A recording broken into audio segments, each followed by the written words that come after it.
வந்து பண்ணணும் அப்படின்னு நினச்சிங்கன்னா நீங்கள் இந்த 9dB ஆண்டனா வந்து யூஸ் பண்ணலாம். இந்த 9dB ஆண்டனா வந்து பார்த்தீங்கன்னா உங்களுக்கு கொஞ்சம் லாங் ரேஞ்ச் தரும். லைக் ஒரு செகண்ட் ஃப்ளோர் தேர்ட் ஃப்ளோர் வரைக்குமே நீங்கள் கொண்டு போகலாம். அந்த அளவுக்கான எபிலிட்டிஸ் இருக்குது. ஸோ அண்ட் அனதர் திங் வந்து நீங்கள் கம்ப்யூட்டர்ஸில் வந்து நிறைய பேர் வந்து wired keyboard wired mouse use பண்ணுறதை தாண்டி இப்போ வந்து வயர்லெஸ் நம்ம யூஸ் பண்ண ஆரம்பிச்சிருக்கோம்.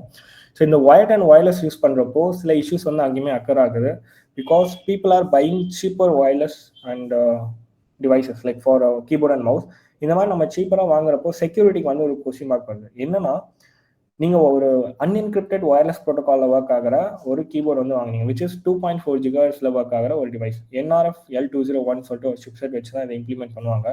The same chipset has ability to steel all the information. ஓகேவா? அதே சிப்செட் நான் வாங்கிட்டு நான் இந்த பர்டிகுலர் ப்ரோட்டோகாலில் ஒர்க் ஆகிற எல்லா இன்ஃபர்மேஷன் நான் ஸ்டீல் பண்ணணும்னு நினச்சேன்னா நீங்கள் டைப்